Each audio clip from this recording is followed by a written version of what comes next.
Good evening, ladies and gentlemen, and welcome to another episode of America in Black and White, where we discuss the issues of the underdeveloped communities and how we can solve them and bring them up to key. Today, we have a very special guest, Mr. Michael Jones. Michael L. Jones II is a Bronx native, raised in the Bronx River Housing Projects as the eldest of 5 sisters and 3 brothers. He was brought up by a single mother until the age of 8 when she reunited with an old flame, leading to a new chapter in their family life.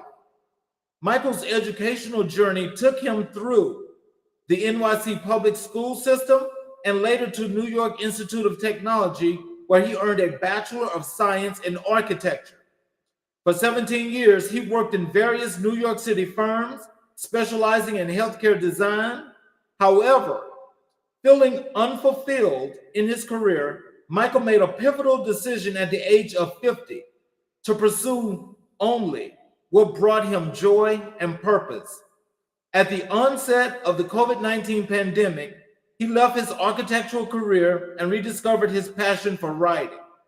This led to the creation of his play, Boy in the Window, which is loosely based on his life experiences and was showcased in the New York Theater Festival. He writes under the pseudonym Jones Price Daniels. Michael's journey includes marching with and teaching the World Championship Junior Drum and Bowl Corps, the Garfield Cadets, where there were few in the activity that looked like him from ages 16 to 21.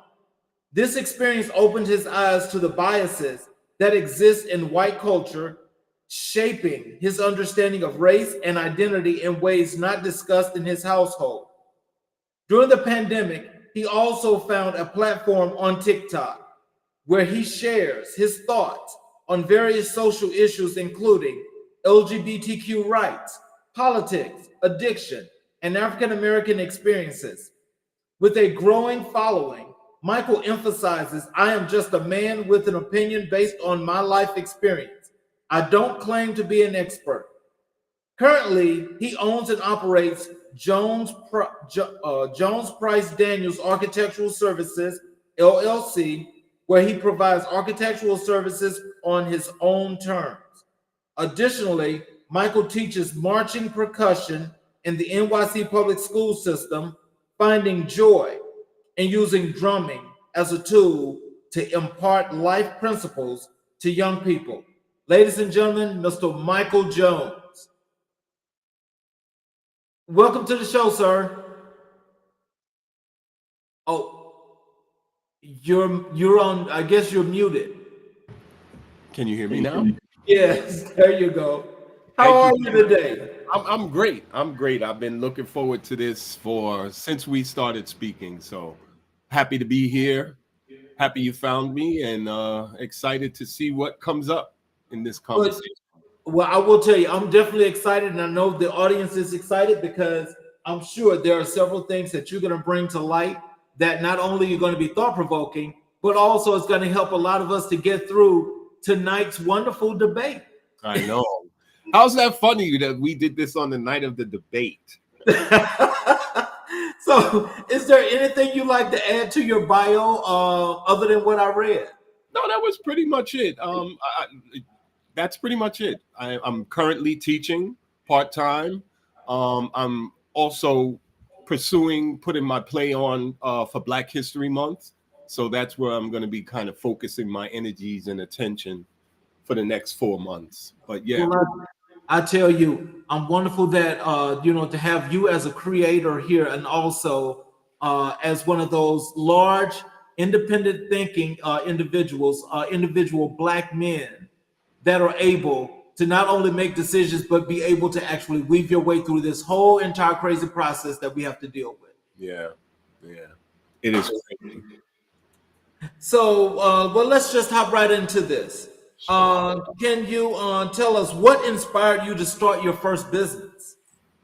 Well, basically, my first business was my production company that I started when I started writing the play. I formed a production company, but The architectural side, as you stated, I've been doing architecture for over 18, 17 years. I was in the field, and I just got to a place where I didn't want to do anything that didn't fulfill me or make me happy anymore.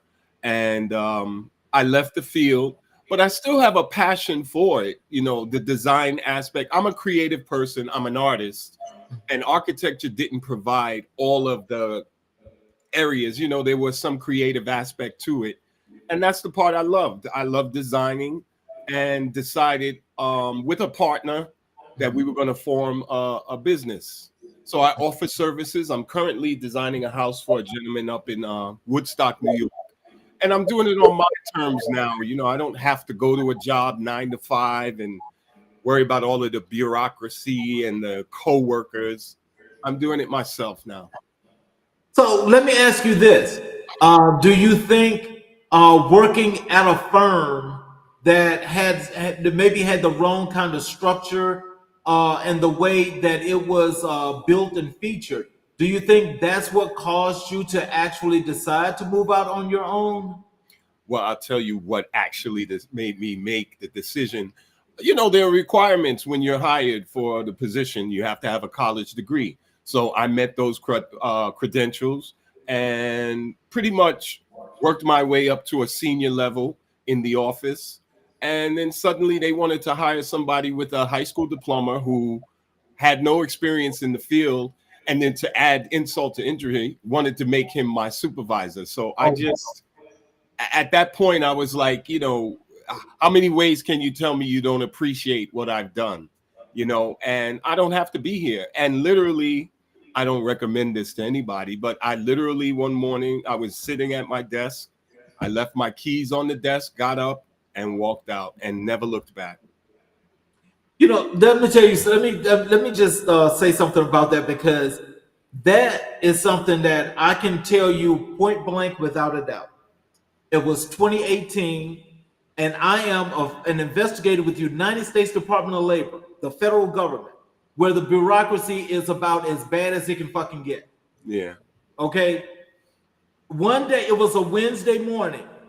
I woke up. I had two cases where I had two meetings set up. That morning, not a word of a lie, something just reached down into my head and asked me, why was I doing this job? Yeah. So after that first cup of coffee, and I'm like, okay, now this is new. But I mean, but it's like it's turned on my mind, and I'm just thinking, like, okay, maybe it's something to this. So I get me a second cup of coffee. While I'm drinking that second cup of coffee, I said, the hell with this. Yeah. I Yeah. packed up all their little stuff in that little ugly little black bag that they gave us. That's computers, printers, everything else. Rolled that crap in, gave them their credit card, gave them their credentials, and told them, I am done as of this day. I sent the email to everybody, printed out a copy for myself, gave the director a copy, and told him, this is my last day. I'm out of here. Here's all your stuff. Process me out, and I'm gone. Yeah. He goes, do you need some leave? No, sir. I'm not, I do not need leave. Because now you know that I'm ready to leave. If I actually did that, you're gonna fire me. Right. So Right. I was gone. Yeah. But, but you know, I know so many people that get to the point now, as of we rolled into the first part of this 21st century, Yeah. that you know, we have the highly educated black people that are in positions, you know, where they should be in line to be in leadership. But I don't know your situation, but I'm just speaking to Right. this. Right. I know that there are too many times that they bring in these high school educated white folk that they want to bring in and say, this is, you got to train your supervisor how to boss to you. Hello. Hello. Yeah. Yeah. That's stupid. That's crazy. And in my situation too, I found that a lot of the bosses, first of all, they were a lot younger than me, number one, but Uh, they always wanted the kind of lower level people to make the big decisions, you know? And I'm like, you make the six figures, you make the six-figure decisions. Don't let, you know, everybody is afraid to make a decision because nobody wants to be wrong. Nobody, and it just got to be too much. I was like, no, I don't need this anymore. So I don't blame you. And you know something? Apparently, you made the right decision, because look, you're doing a whole lot better outside of that crap. Well, listen, it hasn't been easy. It hasn't been, but my thing is I haven't eaten every day, but my dog has eaten every single day. So, so I'm proud of that, you know. So, how did you identify the market gap that your business aimed to fill? You mean what I'm currently doing architecturally? Well, when you started the business, how did Well, you identify that market that your business need to fill the sure. need? Sure. Well, I started out first doing what they call expediting, which is here in New York City, we have a New York City building department, and every new project gets filed with the building department. Well, you have to be licensed to do that filing. So I got the license and I started doing that. But then I would talk to people who needed plans drawn of their homes that, sometimes they have old homes, plans don't exist. So I would go in, measure the whole house, draw out floor plans, the elevations, and that kind of is a niche. There's a niche for that. Um, Also, I most of my career I did healthcare design, Mhm. and now I'm getting the opportunity to do residential, which is amazing, because that just opens up the creativity for me in big ways. Well, I'm proud of you for one thing.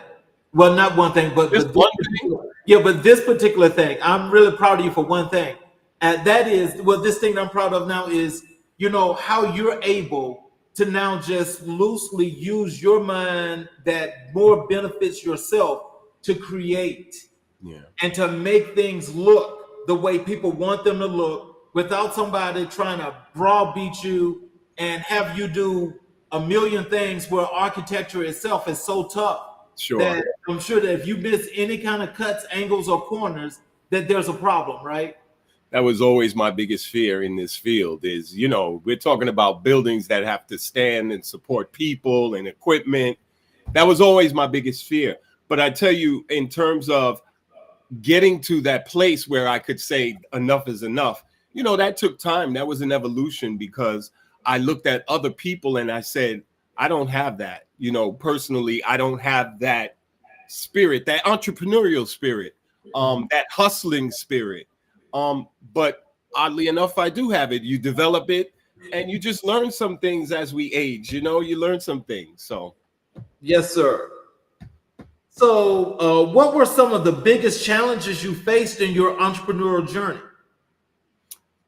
uh, well, see, this architectural project I've only started in the last 3 years. Just getting the clients, getting the word out that hey, this is what I'm doing. I have the networks of the people and the contractors that I worked with in the past. Um, I have a website, so it's just that is just getting the word out. Hey, this guy is doing this niche thing, and it could be beneficial to you. My partner provides the financing for the most part. I actually have he's kind of famous. His name is Ralph Roll, and I'm giving him a little plug, but he he actually was my drum instructor when I was a kid, and he currently plays with the group Chic. I don't know if you remember the group Chic. Of course, I do. Now, Roger. Yeah, Nile Rodgers. So he plays with them. He's kind of the financial backing side of the business, so that helps a lot, a lot. Oh wow. What motivated you to pursue a career in education? I wasn't pursuing education, so to speak. I don't teach in the classroom all day. I teach a portion of their program. It's their after school program. So I go in for 2.5 hours a day, 4 days a week, and I teach drumming. These kids, and I teach in the middle school. So I was raised to be strict authoritarian, pretty much. So these kids scare me. I wasn't sure that I could be in the classroom with them 8 hours a day. I could take them 3 hours a day. But I've kind of always taught scholastically. I've taught high school, I've taught college, and but never not in there. I'm not a certified teacher. I would be like an adjunct or a Right. substitute teacher. Yeah. Okay, because I mean, when you say middle school, that's when the hormones are raging for those kids, so they could be a little tough. Anyway. I love them. I love them, but they are particularly the boys. The boys are so crazy. They're always grabbing on each other, wrestling and throwing and hurting. But and I try to think back, what was I doing that when but I love it. I love it. I love it. Um, how do you integrate your entrepreneur experiences into your teaching? Um, well, I try to teach the kids to think, first of all, to think before they act. I try to teach them to try to think in sequence. Okay, if you do A, B is going to happen, and then C is going, because they're doing these crazy things and they're not thinking about the end point. So I bring that in. I bring the concept of doing your best, not giving up, um, just pursuing whatever it is that the goal is. I try to impart that to them, that it's not about competing against somebody else. It's about competing against yourself and making yourself as good as you can. There's different things like that I've kind of learned along the way. Very important. When I first started teaching years ago, I um I was of the mindset that I have the information. If you just do what I say, you'll be fine. And then somebody said something to me one day that changed my life, which was they don't care what you know until they know that you care. And that I carry that with me everywhere. So they don't care that I'm a drummer for 20 years. They want to know, do we have a connection? Do you see me? Do you hear me? They want to know that kind of stuff. So Wow.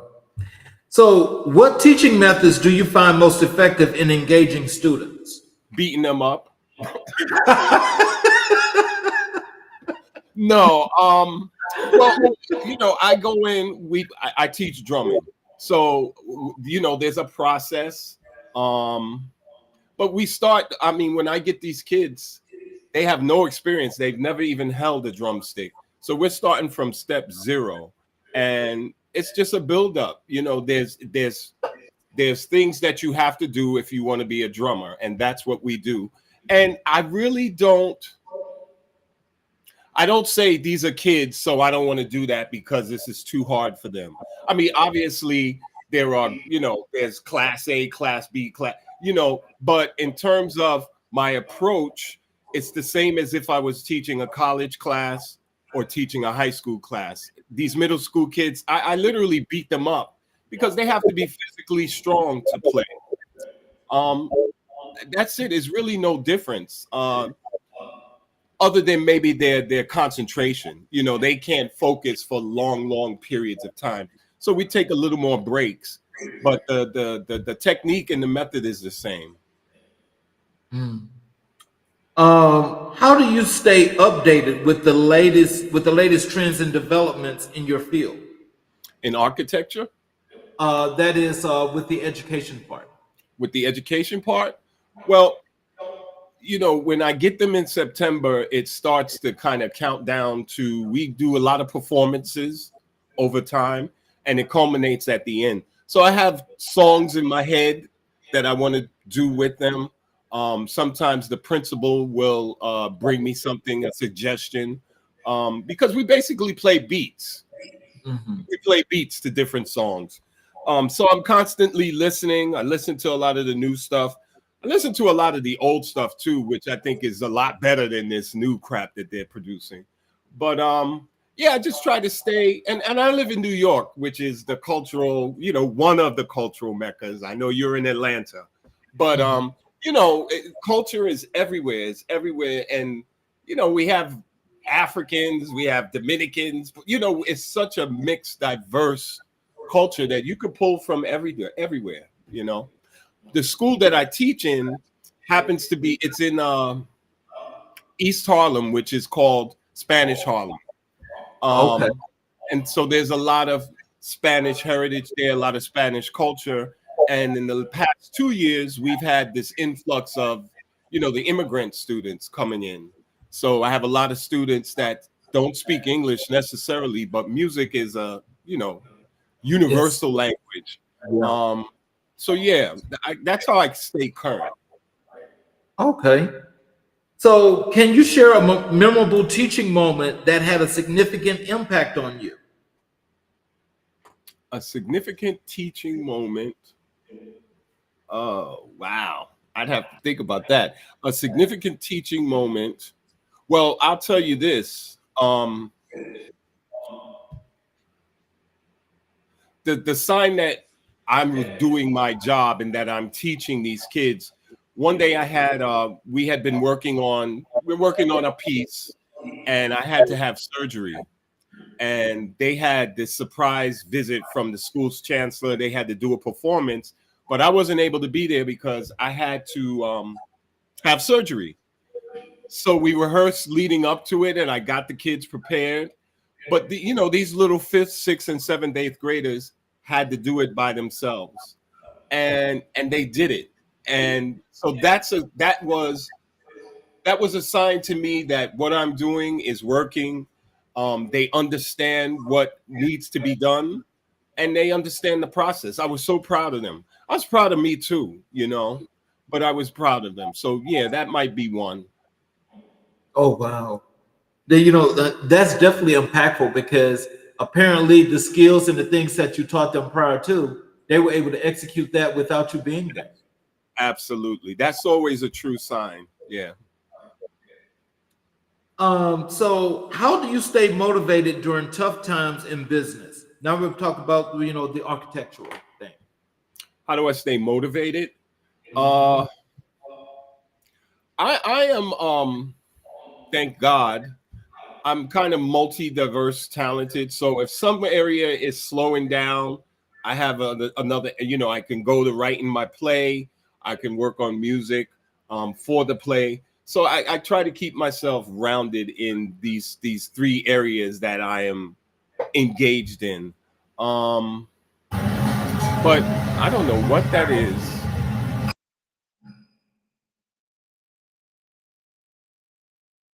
Okay.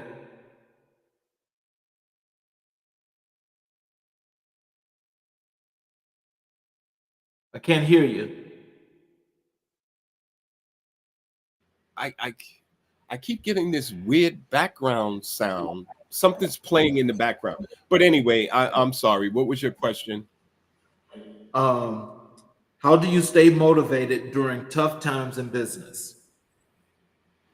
Um, it's usually if I'm working on a project, I have to produce drawings for the project. So the drawings usually keep me busy during downtimes. Um, and it happens in architecture. The architecture is really kind of very aligned to whatever's going on financially with the stock market. For example, in 2008, when that whole financial disaster happened, it affected building. Building stopped, it halted. So you go through these ebbs and flows in the field, and you just have to, there have been times where I left the field to go teach music until things started to pick up, and then you get right back in. So try to fill the time with things that I love to do. Okay. Can you share a pivotal moment that significantly impact your business growth?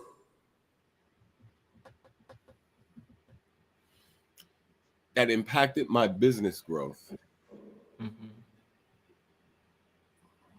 Well, I recently, and this is not about architecture. This is more on the production side.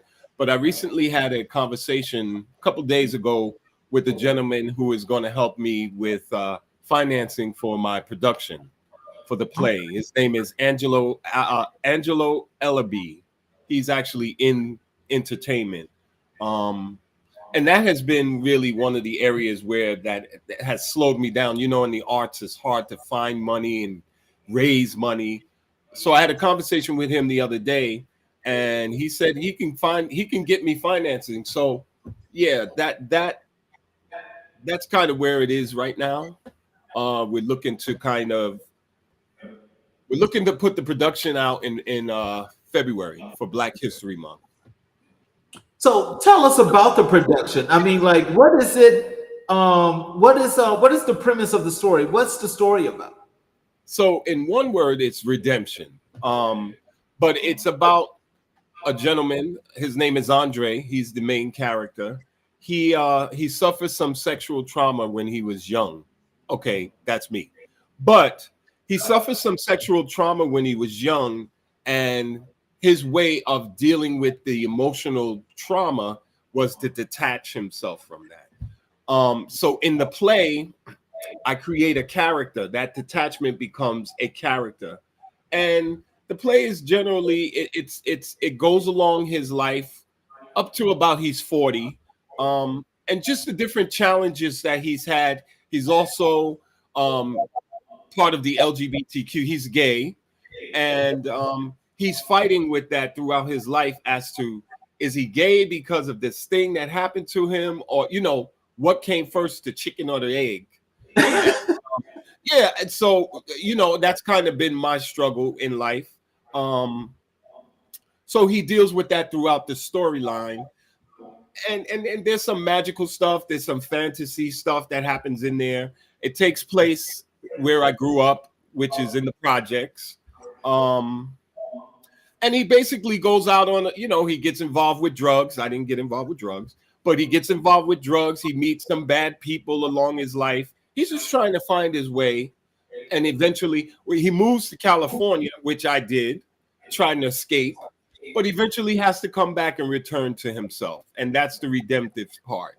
He's angry with God, he's mad at God, and he's putting it all back together so he can get forward in his life.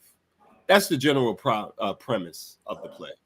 Oh wow! Now, you know what? That sounds like a really good production. Is that only in New York, or will it go to other places? I want to travel it. I want to move it around. I'm kind of following Tyler Perry's model early on when he wrote those plays and he took them around to the different cities. I'm not looking to get.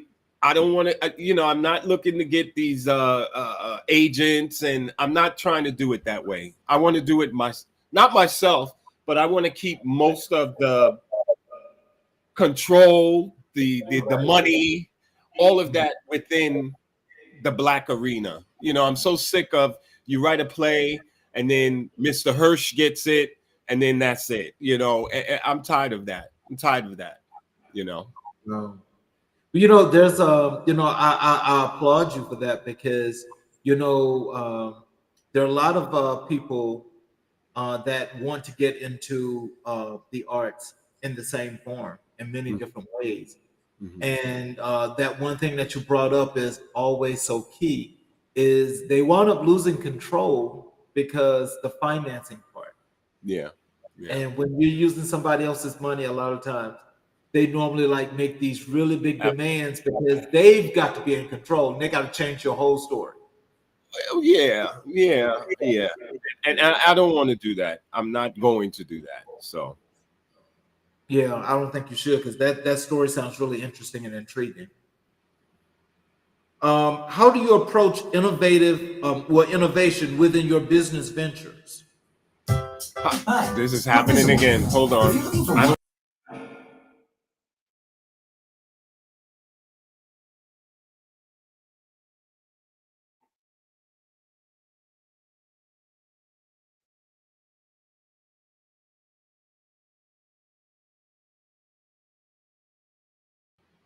I'm so sorry, Charles. I don't know where this music is playing from in the background. Can you hear that? Yes, I heard it. I don't know where it's coming from, but I'm sorry. Your question was, how do I approach innovation? Yeah, I read a innovation. lot. I read a lot. There are a lot of architectural periodicals, magazines. I'm online a lot because I'm choosing materials, different materials. There are a lot of new materials on the market. This green thing is a thing in architecture, trying to be as energy efficient as possible. So yeah, there's a lot of stuff online. There's a lot of magazines, conversation. They have seminars for architects. So that keeps me kind of in the loop. Yeah. So, what role does networking play in your success as an entrepreneur? It's a big part. Networking is a major part. Um, and actually, my partner Ralph, he kind of handles the net. He has a large pool of people that he's in contact with, but networking is very important. Obviously, uh, as I say, we have a website. Um, and then just going to different events and meeting people, shaking hands. I'm not crazy about that part. I'm not a shy person, but um, that's just not my strength. So I leave that to someone else to do that part. Except for in the play. Now I could talk to you about the play all night, all week, all day. But the architectural side, my partner kind of takes care of that. So, tell if you don't mind, if you can shoot some nuggets out to our audience for those that are watching, for those that want to be as innovative as yourself when going into the arts. What are some of the things that you recommend that they do? Not to be afraid, not to allow money to be the hindrance for not moving forward at all. To believe in yourself. And this was very important the other night when I spoke to Angel, because I have been going back and forth battling with, I want to direct this play, but I've always been told writers don't direct their own material. And I see the pros and the cons for that. But with this play, I have such a vision of what it should look like, smell like, what it should sound like. And I've been going back and forth. And finally he said, fuck it. I'm saying fuck because you said it earlier. But he said, do it yourself. You know what it's supposed to be. So I would say not to be afraid, to believe in yourself, even if you haven't done it before. If you have an inkling inside or a voice that's saying yes, then follow that. Raise money. There's a lot of here in New York, there's a lot of grants for the arts. They're not easy to get, but there's a lot of grants. And just stay true. Stay true to yourself, and don't forget the people that put you in that position. I see that a lot. People use the community, for example, the Black community, and once they get off and running, then all of a sudden they forget. So don't forget your roots, don't forget your people. That would be it. That would be it. Okay. Well, I'm sure that's some wonderful advice because, you know, I think back to when I originally launched this podcast in 2020, and it wasn't getting any traction, but I was helped because COVID came along. Okay, right. Everybody was home. Exactly. And so it wasn't getting any traction. So I decided to stop and I had to go back to the drawing board. Mm, And I will tell you, I'm one of those that strongly believe and feel like if I want to do it, then it's supposed to happen. right. And so I came up with a new innovative idea, and really pinpointed everything to the actual market that I was searching for, and decided everything about this podcast is going to be about what's going on, what's developing in our communities, because we need to know, like right now, like it was yesterday. We need to Right. know right now what we need to be doing and how we need to be doing it. And it's been really great, and it's been really growing ever since. I relaunched in the fall of 2022, and I can say nothing but good things. But I need to make sure that it gets better and it Right. continues to grow. And we just keep good people like yourself that's come here to let people know, hey, this is about the community. Let's do it. Right. And you just made a great point, which is be the change that you want to see. I hear it on TV, I think, Reverend Al. But be the change that you want to see. Oh, there's not enough. They don't sell this in the neighborhood. Then be that change, like you said. Yes. How do you foster a positive learning environment in your classroom? A positive learning. I have to be positive first and foremost. If I'm not positive, it just bleeds down. So I have to be positive and in a good place. I'm not always in the greatest mood, But we have fun. I try to make it fun for them. In addition to the fact that we are working hard, there has to be fun. Like I said, we take breaks. They run around with the basketball. They get 15, 10 minutes to do that. We talk. If they're having issues in the classroom, bullying or what have you, we'll have a little sit down and talk about that. I'm just trying. It's a major responsibility, and then trusting that I have these kids that I'm molding. I'm molding them, and I'm just trying to get them ready for the world. I tell them all the time, nobody cares. Nobody cares. I don't care that you're 8 years old. Nobody cares. But that's the real. That's the real. I mean, you got 14-year-olds coming into schools, shooting up schools now. Nobody cares. So they're not too young. What has your interactions been like with the parents? Very good, and the parents are very supportive, which I'm happy. Because they see progress. If it was, they didn't see anything, and I could, but no, they see the progress. They see that their kids enjoy it, and they're very supportive.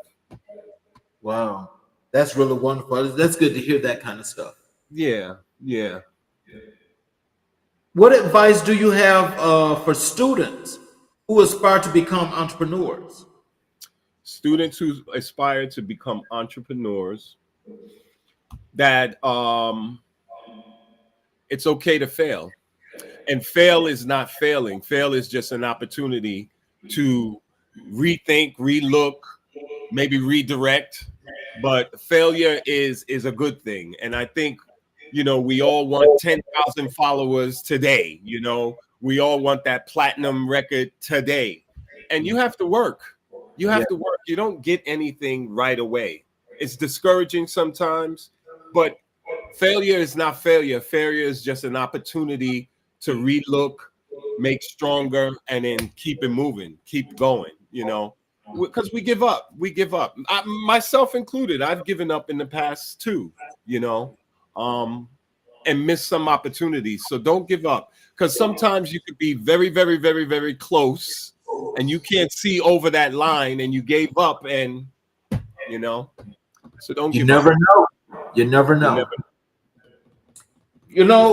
I will tell you this, and this may be surprising for a lot of folks, for those that know me.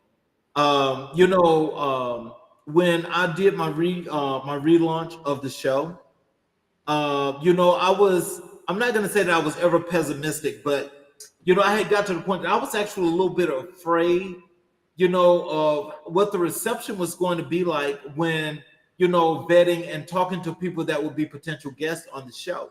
Right. And so it came out actually pretty well, but it got a whole lot better, because I figured, and I'm just just being honest about it. I thought that when things did not take off before, I was just kind of like, is this really gonna work? And so I will say there was a little bit of fear, but to get over that fear, I just had to do it, and I just had to make it work. And so blessings at this point.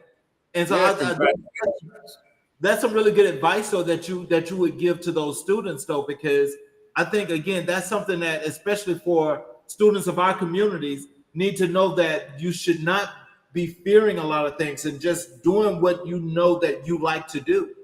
Yeah. Fear is major.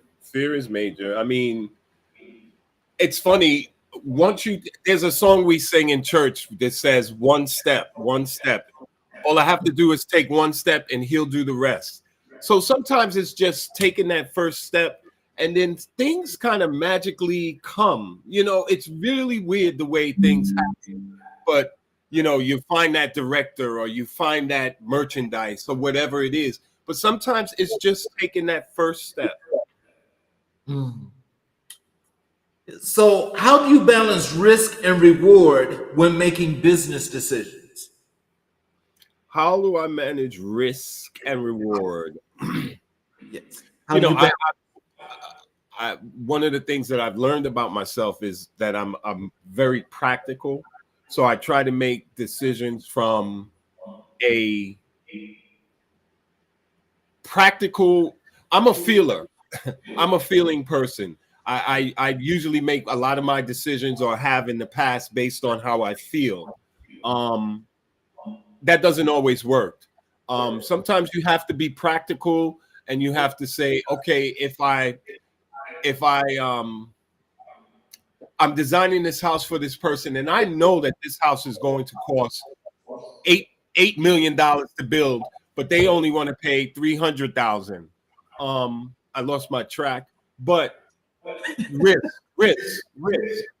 Everything's a risk. Everything is a risk. It's just a matter of how much am I willing to sacrifice. Like if I'm going into a situation that I know is risky, then I'm not going to play all my cards. I'm only going to play a portion of that that's set aside for risk. Um, I try to be in front of anything that can go wrong, but you can't plan everything.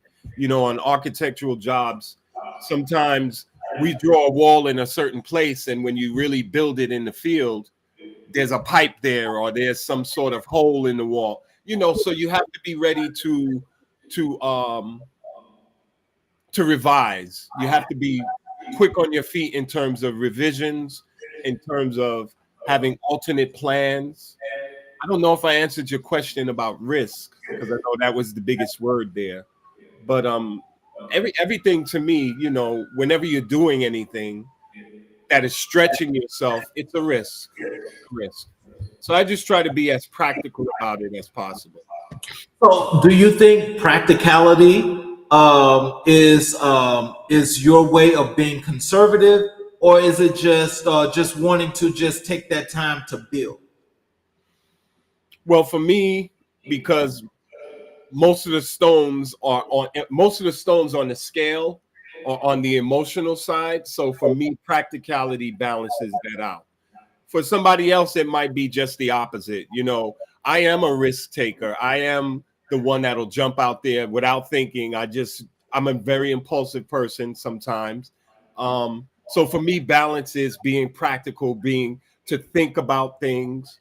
Whereas for somebody else, it might be the opposite. You know, somebody might be so practical that they have to get into a habit of taking risks and just moving without thinking. So it depends. It depends. So you're not a gambler. I don't like gambling. No, I've gambled, but I've gambled.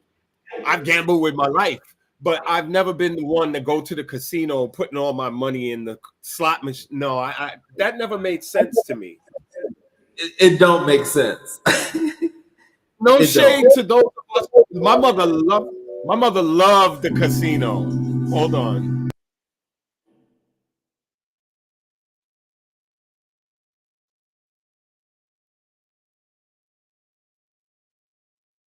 Just give me a minute. My mother loved the casino. She would be in the she lives in North Carolina now, but if she was here, she would be in that casino at least twice a month. And I just never it just never made sense to me. Plus I don't win, so I'm tired of going, you know. So, what advice would you give to aspiring entrepreneurs?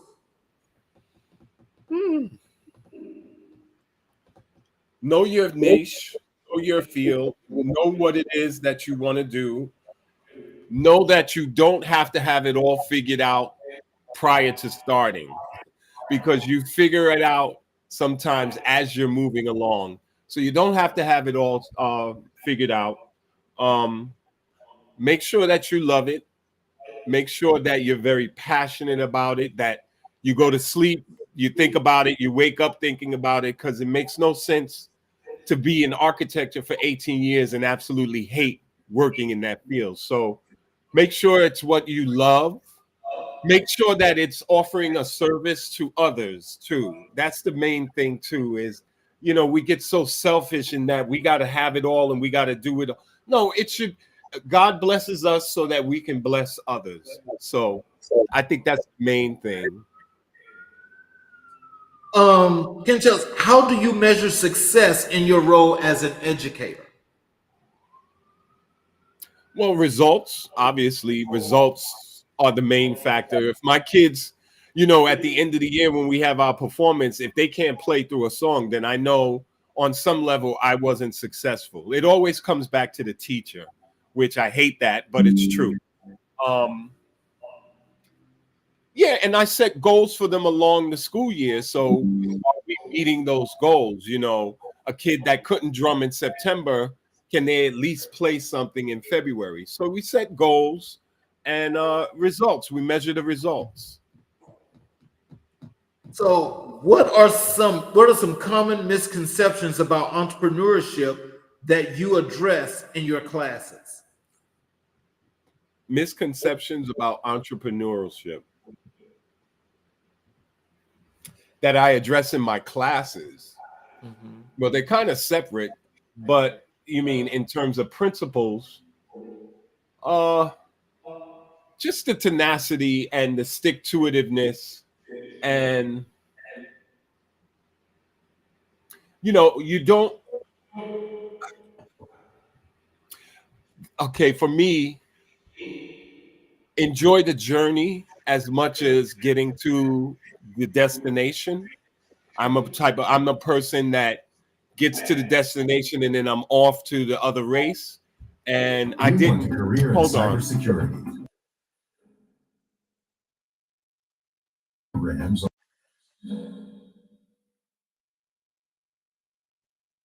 Where this sound was coming from. It's in the background. But I tend to miss the journey, the roses along the way to the destination. So if it's anything for me, that's been a big lesson, is the journey is as much a part of it as meeting the goal. Okay. Did I And answer how the question, Charles? Did I answer the question?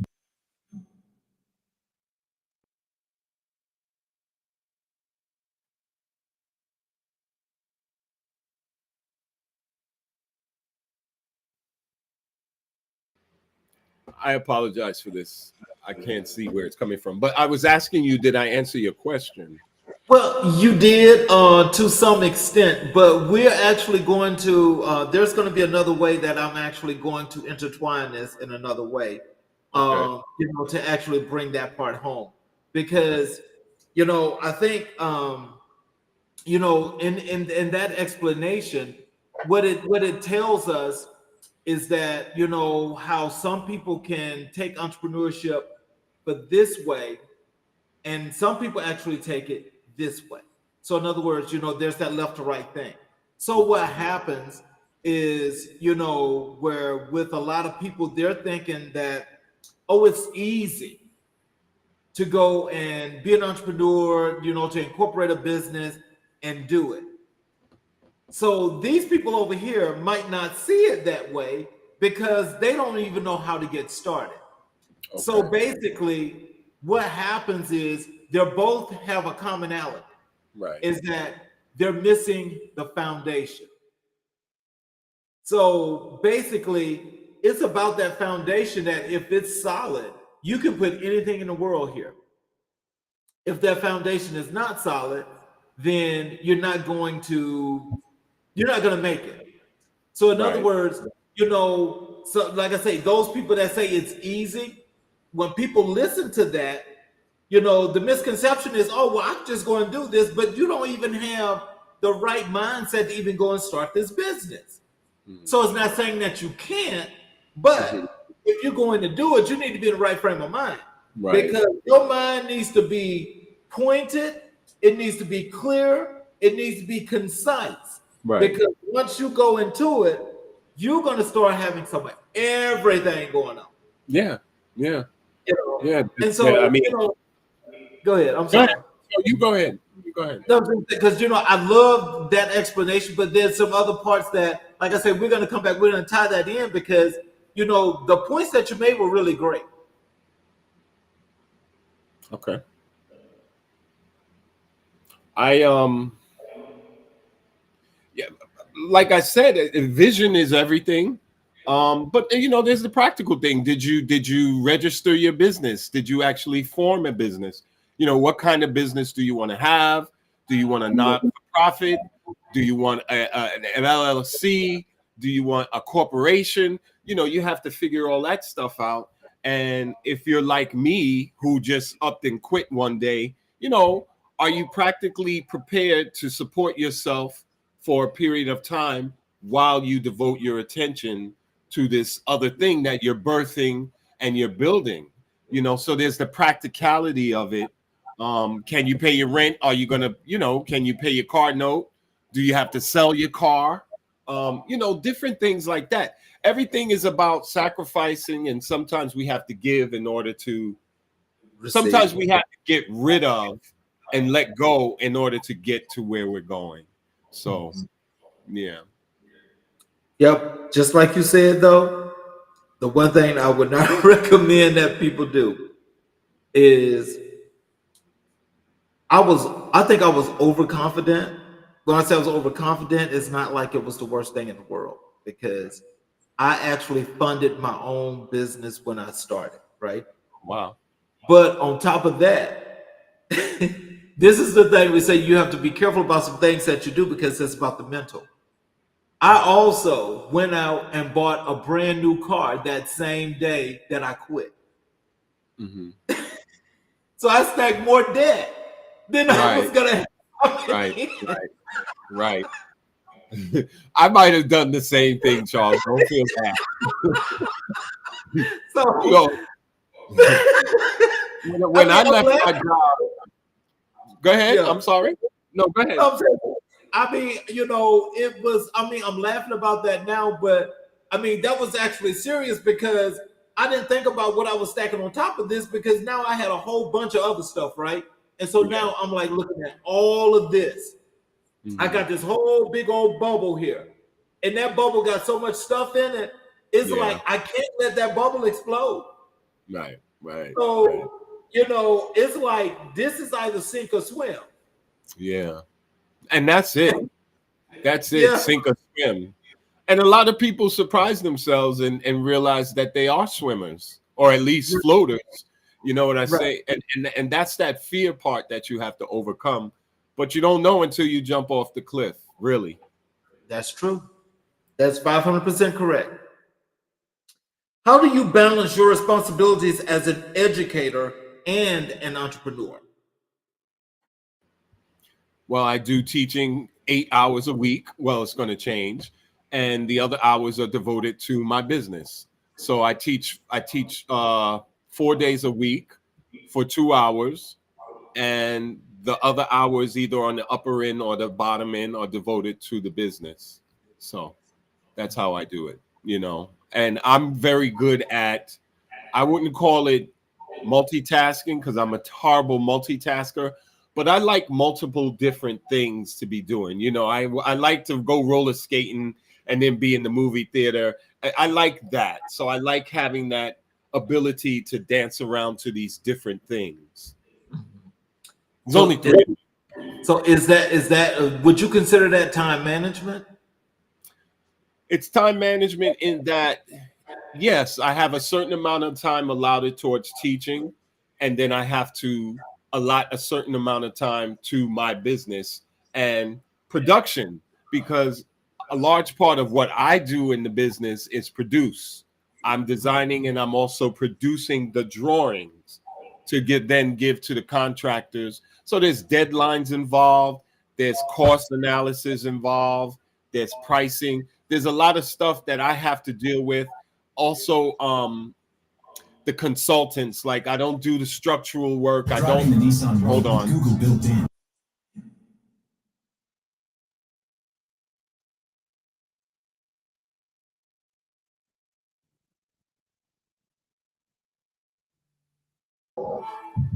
So I'm going to shoot this computer. There's a lot of coordination involved in what I do, because we have electrical designers, we have mechanical designers.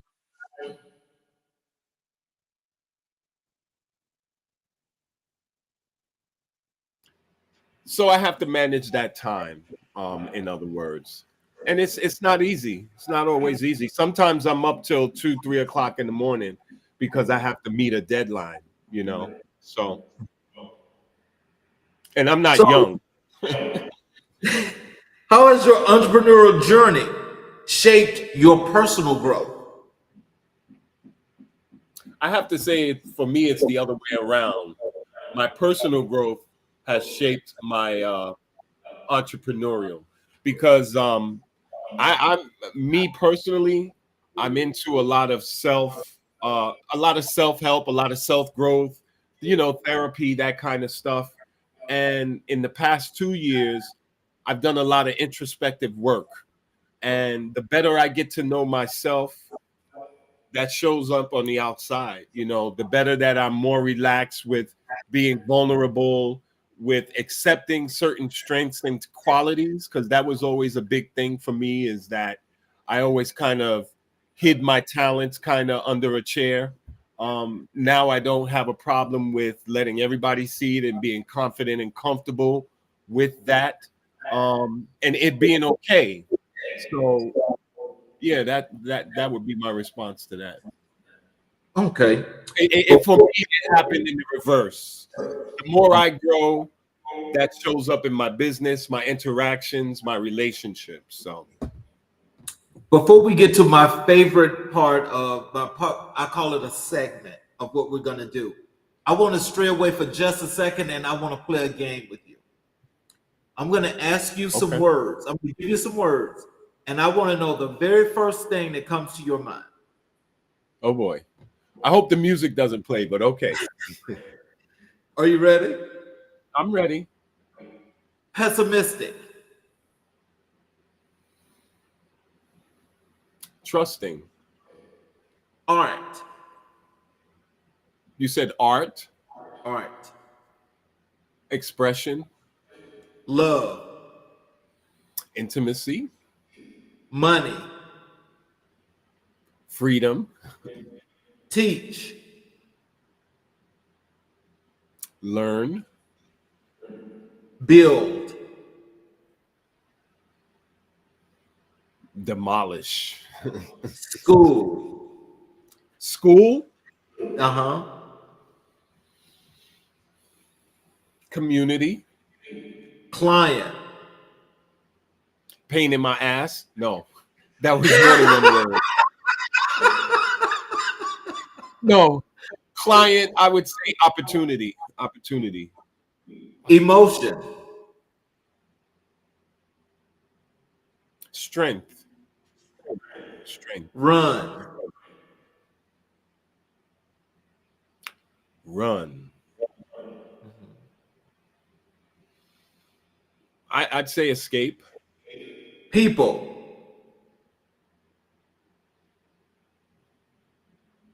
Connection. Okay.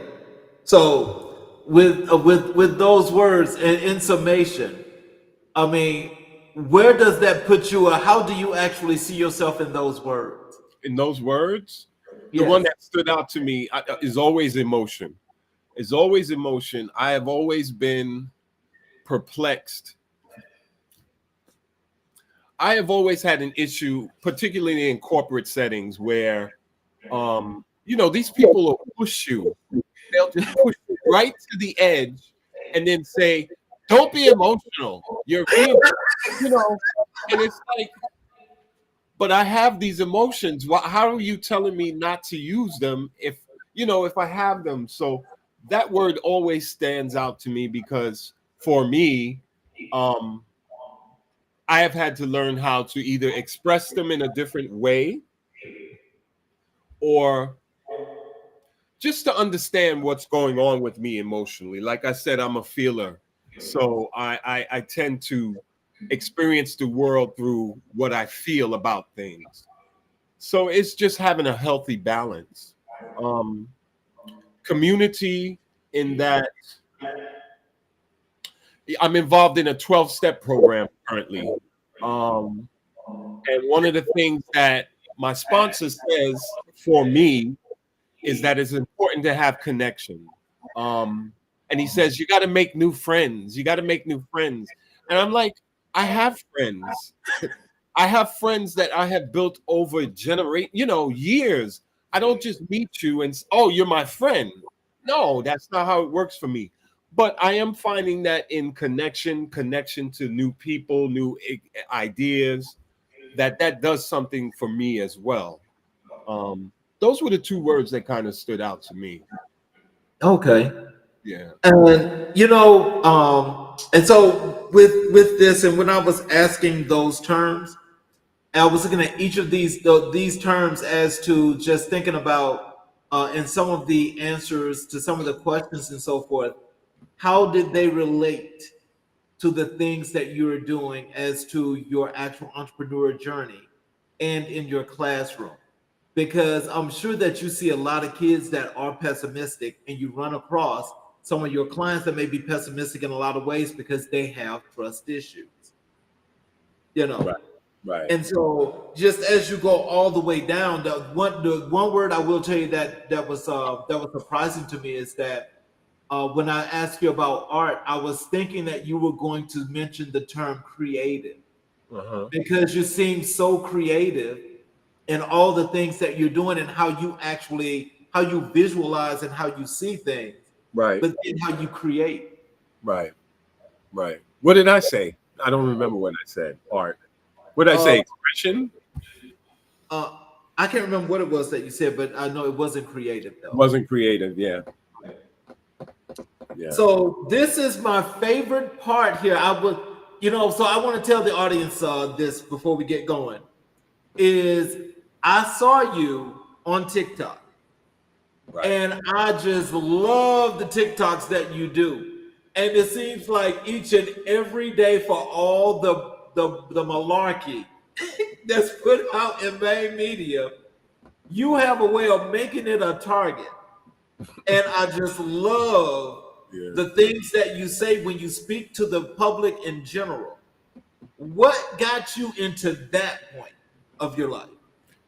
TikTok or my commentary? The TikTok commentary. What got you to doing that? I discovered TikTok during the pandemic. Um and at first it was about dances, and then people were started posting some serious content. I posted some stuff. But then, also Dickhead was running for office at the time. So Right. that was the current events at the time. And for some reason, we New Yorkers knew that he was bullshit because we experienced him here. Um, and then I just started talking about stuff. And it's so funny because I had people say to me, "You used to be funny. You used to be so lighthearted. Now you're so serious." And I told them, "You're free to leave. You're free to leave." But I'm passionate about people's needs being serviced and nobody left out. And of course, we live in America in black and white, right? We live in America, so I'm not stupid, but I just can't deal with stupidity, and I have to talk about it sometimes. So that's how that kind of happened.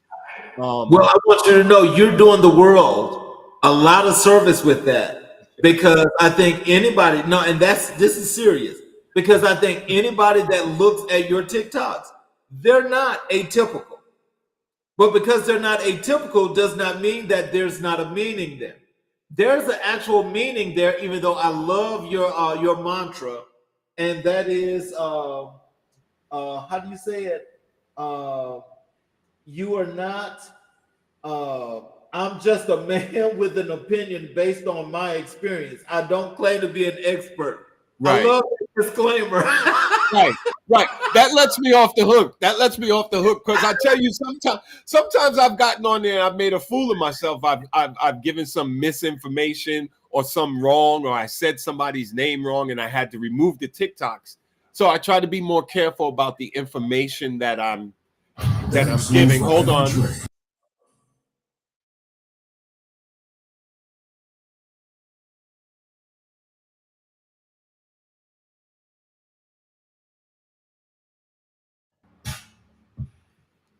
I try to be careful about the information.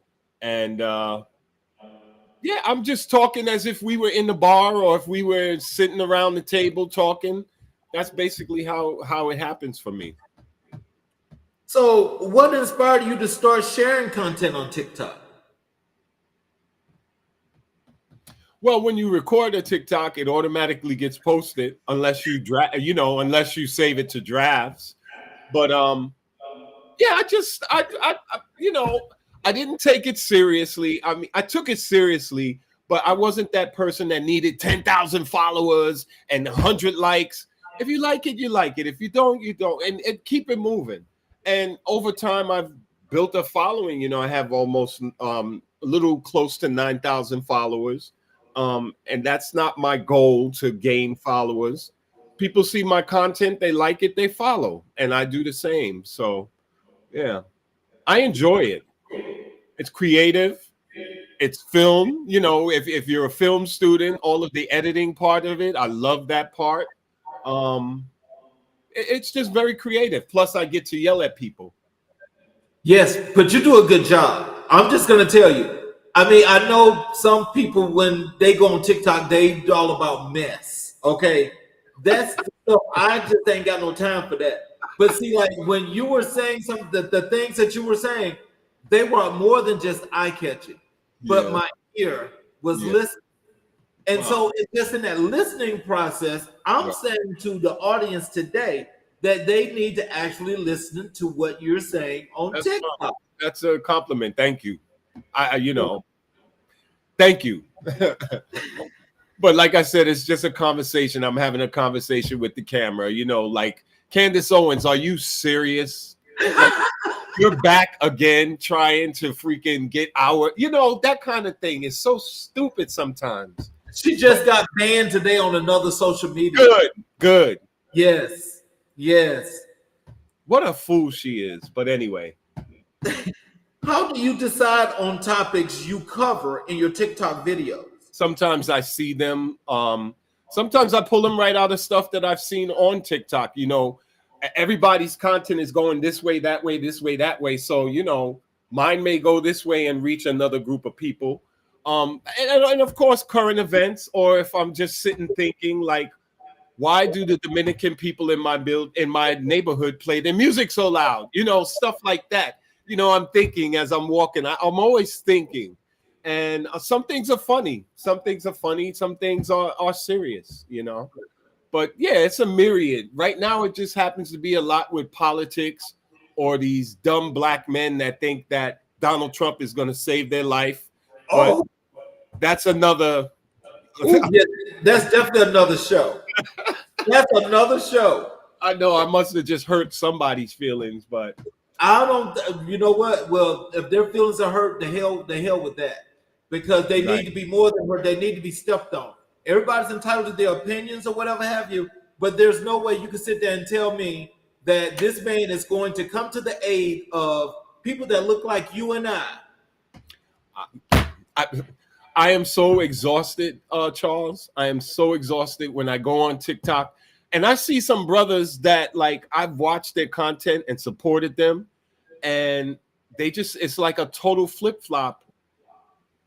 And I just can't believe it. It's like, who are you? Like, what happened? What happened?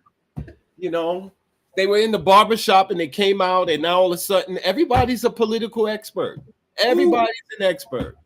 Lord help them, Jesus, because they show need it. Um, what has been the most rewarding aspect of engaging with your audience on TikTok? I'm not the type of person, I'm not that dude, and this drives me crazy. Somebody will post something really like insane or something really irrational, but they always have their people that are there agreeing. Oh yeah, you're right. I agree 100%. Thank you for saying that. And I'm like, no, that's stupid. So I encourage opposition of thought. I don't block people just because they don't agree with me or see things my way. But I do enjoy the comments sometimes. If somebody is saying something authentic, because I'm not looking for the pats on the back, and I'm not looking for I agree with you, brother. I agree with you, brother. No, what do you think? Like, what do you really think?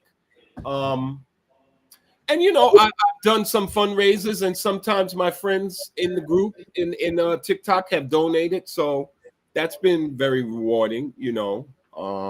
That's about it. That's about it. So, how do you handle negative feedback or criticism on social media? As long as they're not insulting me, personally, like, calling me whatever out of my name. If it's just a difference of opinion, it's a difference of opinion. We're not, I don't, it's not about right or wrong. And that's how this thing works. Unfortunately, right now, we have a group of people that are saying, I'm right, and another group saying, I'm right. So it's healthy to have opposition and different opinions. I'm not affected by that. If you insult me personally now, then that's different. That's different. So, can you share a story of how your TikTok content has positively impacted someone's life?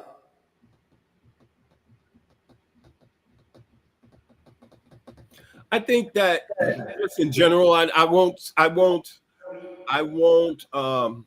necessarily refer to a specific, but I think that with me, there's a certain level of, like, I was always that dude in the church men's group that shared too much information. And in the hopes, like, I knew I was doing it, and I knew that it was risky, but I was doing it because I wanted to encourage people to be vulnerable, to open up. Like, this is a safe space, and what you say is not going to go no further than these walls. So that's how I kind of approach TikTok. I'm not afraid to be vulnerable. I'm not afraid. Some people say, "Oh, why are you telling that story and you share too much and blah blah blah blah blah." I have my boundaries, but I try to be as authentic and as open as possible, because that makes it relatable. People say, "Oh yeah, that happened to me." "Oh yeah, I've been through that." "Oh yeah, I have." Like, I did a whole series last year on prostate, because I've been having some prostate issues, and I realized most of us as Black men don't really tend to those things. That's not something we think about. So it's sharing, it's educating, and saying to people, it's okay to talk about they stuck their finger in your ass. It's okay. You know, that kind of things. Because we don't talk. I just like to encourage dialogue and communication. That's it. What strategies do you use to grow your following on TikTok? I'm going to say this honestly. I have not been, I feel that part of TikTok is really not in my control. What's in my control is that I create content that speaks to people, that's relatable to people, and that's what draws the people in. I don't chase people. I don't chase followers. They follow me, they find me, they like me, and vice versa. So I don't spend time on that because I can't control that. I can only control what I do, which is create the content. That's it. How do you stay authentic and true to yourself while creating content?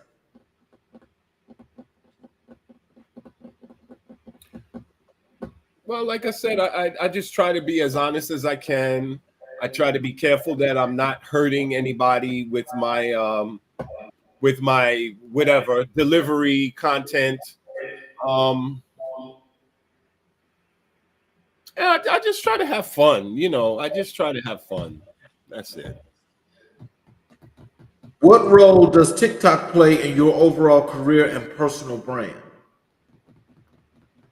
I haven't really used TikTok as much. Like, every once in a while, I may show my drum line, show one of my performances or something like that. But even with that, you got to be careful because of anonymity, and the kids. You can't really. I remember one time I was in rehearsal and I was recording them, and one of the students raised his hand and said, "You don't have permission to record me." Oh, angry. So funny. But I haven't necessarily used it as a business tool. It's just another tool that I use to as a creative outlet. I am going to use it more for the play once we start really ramping up. How do you balance creating content for TikTok with your other professional responsibilities? Most of the content that I create is very early in the morning. I get up around 5:30 and I go to the gym, and I'm usually in the gym until about 9. And when I'm coming home, I don't know if you noticed, there's this one area outside that I sit under the trees. And I usually Yeah. just make a beeline for there, and I watch some TikToks. And if I'm inspired to do one, that's the time so I do the TikToks usually early in the morning, or I'm standing here in the living room at my window. But it's usually in the morning. It's usually in the early day. What future plans do you have for your TikTok platform? You know something? I wish I cared more about the monetization of TikTok. That's an area that I haven't really like paid attention to or delved into. You hear these people, they make all this money, they're buying cars, and I wish I kind of was motivated to deal more with that. But I just want to continue to make content that speaks to people, that speaks about real issues and experiences that I've had. You know, I did a series on crystal meth, because that was a big, and still is, here in New York. Excuse me.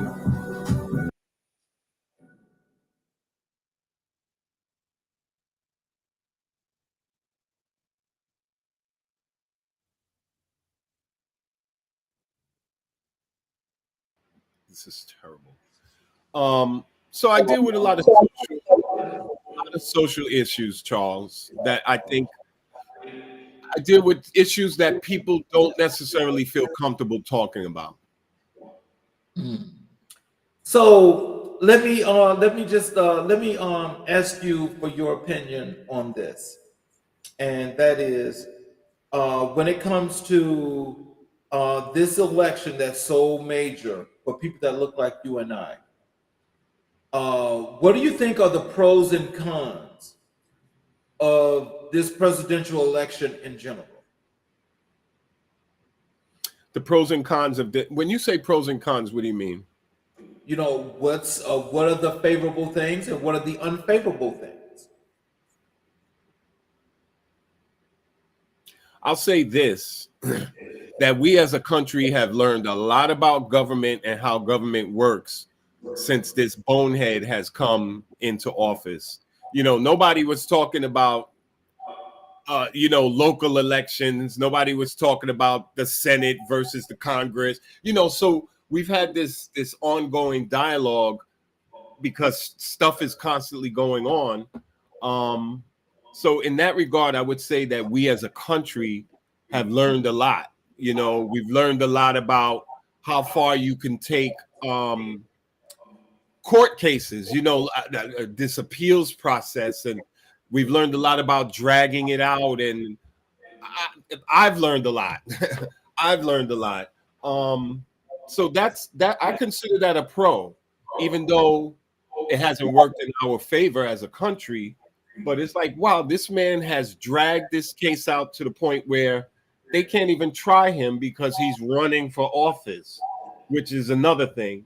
Cons, just the division and the divisiveness of where people are. And I look at people, it's like being at a football game. Like, we're not rooting for a team here. These are real issues, and these are real people, and these are real consequences. It's not the Devils, versus the Blue Jays. So I don't like that part of it. I also don't like the ignorance.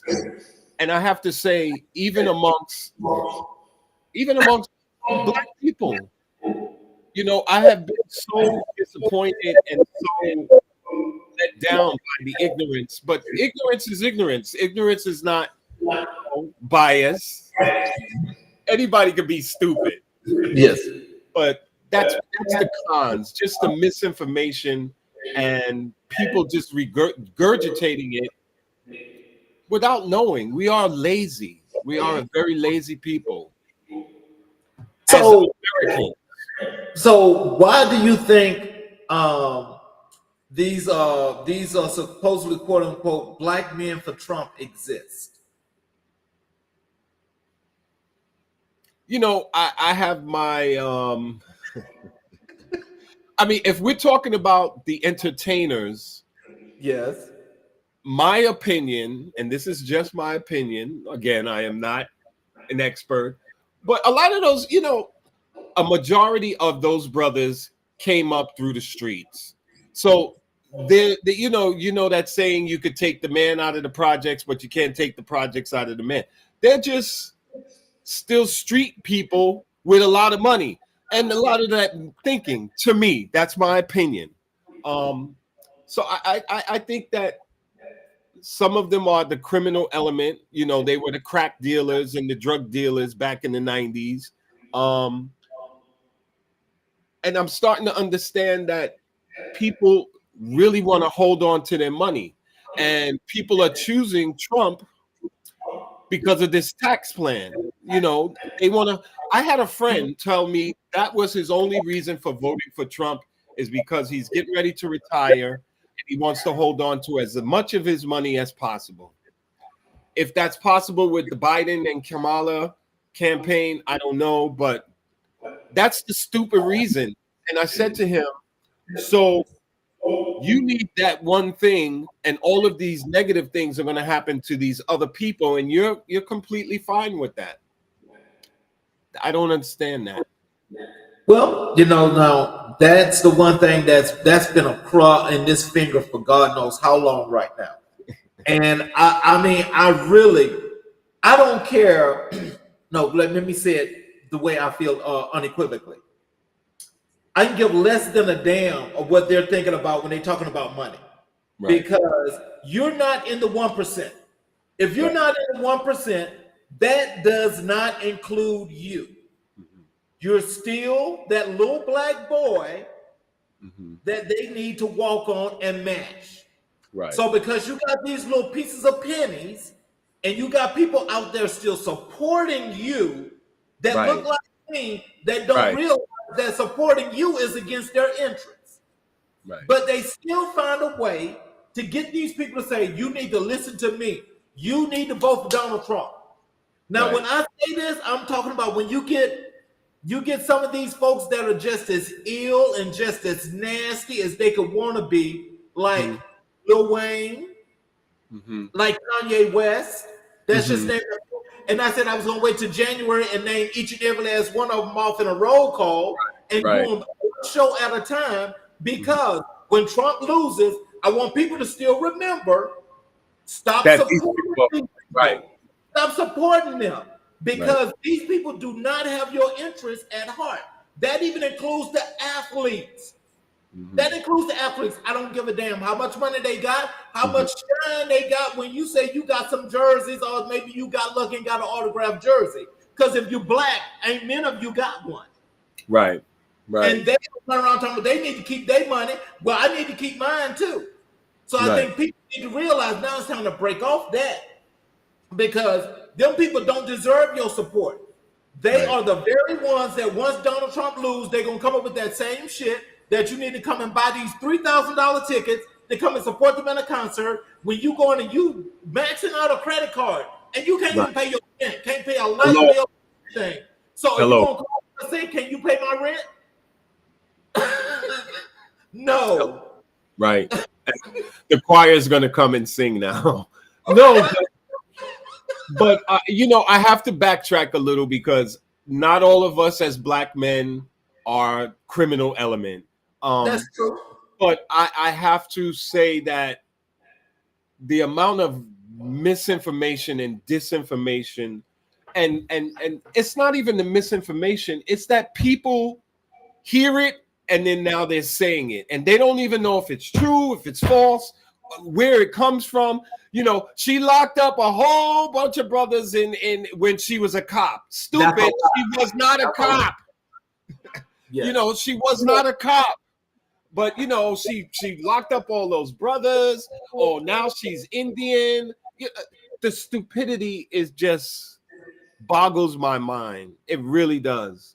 You know, even so far as, and I know this is not a political commentary, but even understanding that, you know, a lot of the financial stuff that we're in now was fallout and leftover from Donald Trump. They don't understand that sometimes. Oh my God. Biden and Kamala messed up this and they did that. No, stupid. That was carryover. Biden is fixing a lot of that.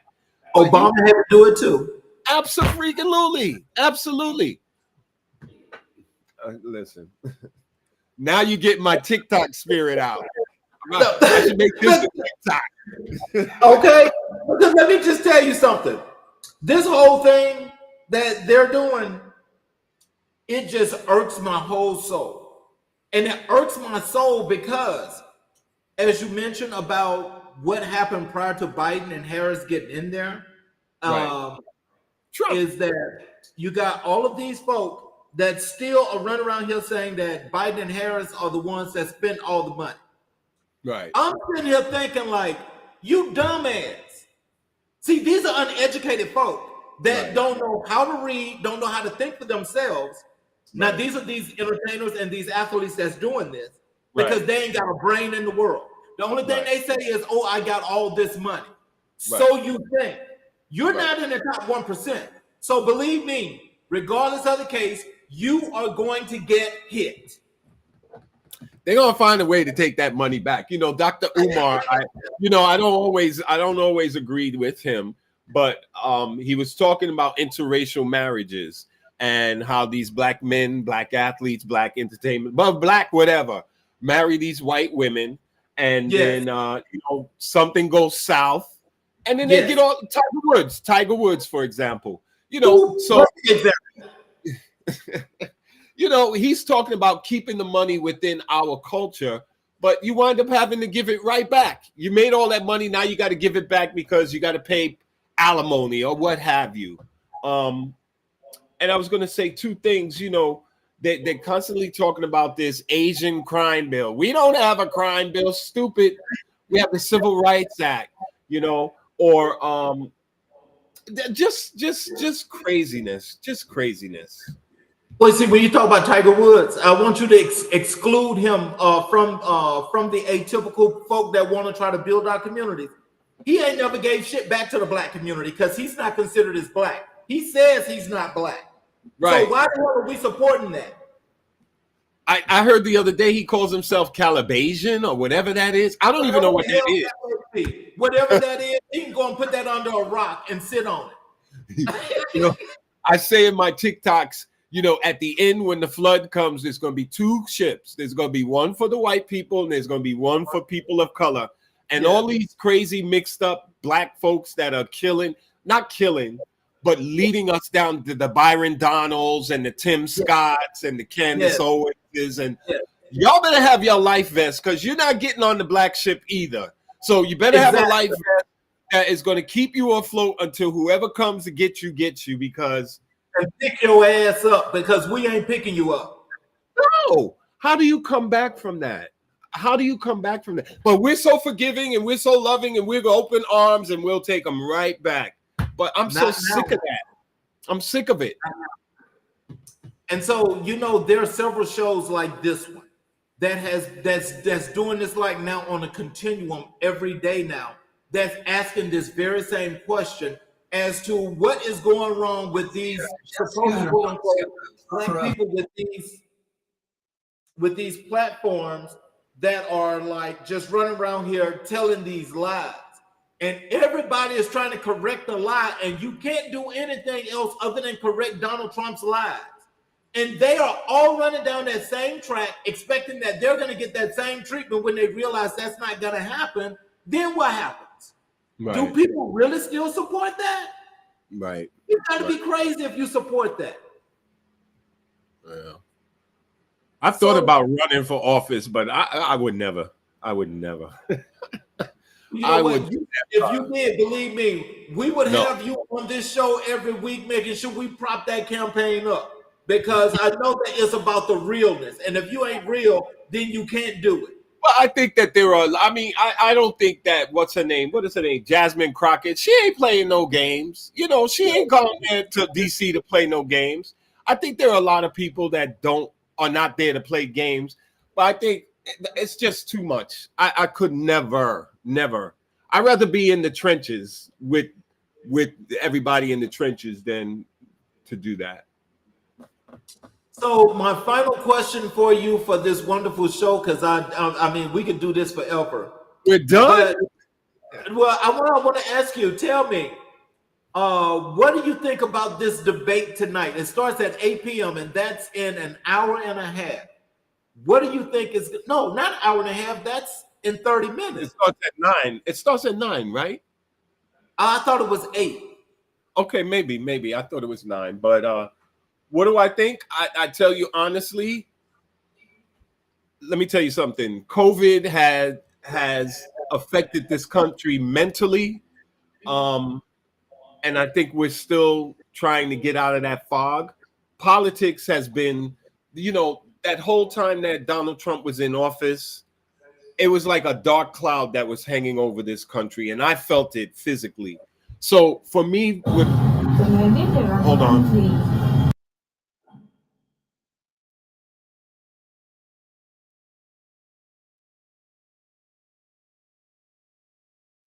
For me, I had to emotionally detach from whatever's going to happen tonight.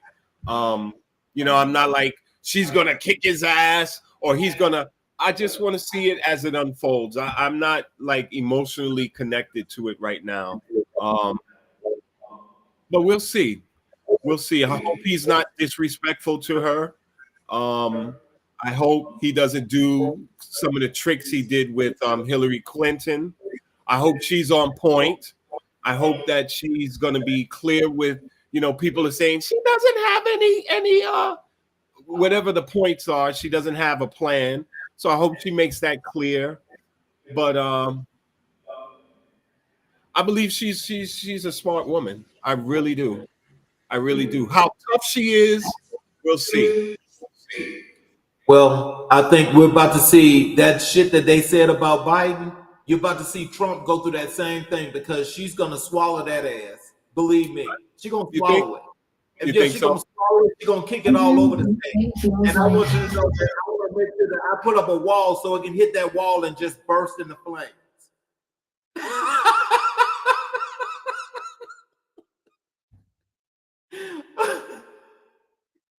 We still waiting for the wall, right? That Mexico was supposed to. Okay. Look, they done stole all that money from them folks, Thompson. They contributing to a wall. And you got folks that went to prison, still going to prison for all the millions of dollars that these idiots contributed to. Ain't got no damn wall yet. Right. And how illegal is that? Where you can somebody look like me say, I want to build 5 million Taco Bells, and I want to buy out the corporate office. So I need your contribution. You get them $5 million from that many folk. Believe me, your ass going to prison. Right. Well, we'll see what happens. We'll see. I can't do another 4 years of him. That's for sure. That's true. Well, look here. I want to thank you for blessing us with your presence and spending all of this time with us because it's really been wonderful. Thank you. And in that whole entire process, what I want to ask you, I hope that you will come back to the show, but we will talk a little bit off air where I'm doing an election special on November 5th, and I would love if you would get the opportunity to peek your head in and give us some commentary as we're doing that coverage. I would love to. I also was hoping we would talk more about the LGBTQ AI issues, but another time. Well, definitely look here. We'll talk off air. We'll get you rescheduled to come back on the show, and we'll definitely talk about that because that is is so many topics, and I don't Yeah, want to run you over time, but we'll definitely do another show. cool. Thank you, Charles, for inviting me. Well, I want to thank you for spending some time with us. I want to thank everybody that's watched the show. I'm sure that you all enjoyed. Oh, but one last thing, Mike, tell them how to actually follow you on TikTok and any other things that you want them to know what they can follow you or check you out at. Okay. Well, on TikTok, I am my handle is XNPRUSOX, as in the letter X, N as in Nancy, PRUSO, XN Pruso. On Facebook, I'm listed as Jones Price Daniels. That's where I do a lot of my advertising for my play Boy in the Window. Or you could find me at Jones Price Daniels, Architectural Services, if you're looking for architectural services. So those are the three areas. All righty. So y'all take that time, please follow Mike. Please, for those of you that have been watching on the YouTube channel, please subscribe and hit the notifications button. As you do that, you will get all notifications for all shows when they're about to appear. And all you have to do is just watch the show. If you want to go back later, you'll be able to go back and watch the show. But please follow us, please subscribe, and we will see you all tomorrow for another wonderful show.